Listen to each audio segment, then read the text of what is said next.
किसी भी पर्सन को जेल से रिलीज करने के 3 तरीके हैं। पहला है पैरोल, दूसरा है फरलो और तीसरा है बेल। तो चलिए समझते हैं इन तीनों के बीच में डिफरेंस क्या है।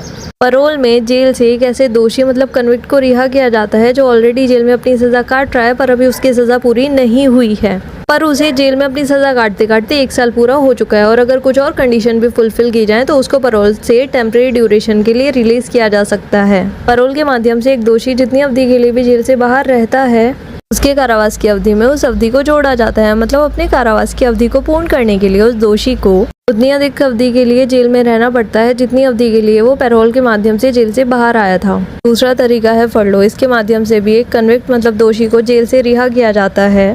फरलो उस केस में ग्रांट की जाती है जहां कन्विक्ट को एक लंबी अवधि के लिए कारावास से दंडित किया गया हो। उन सभी कैदियों को सोसाइटी और उनके फैमिली से जोड़े रखने के लिए फरलो ग्रांट की जाती है। फरलो एक प्रिजनर का मैटर ऑफ राइट है।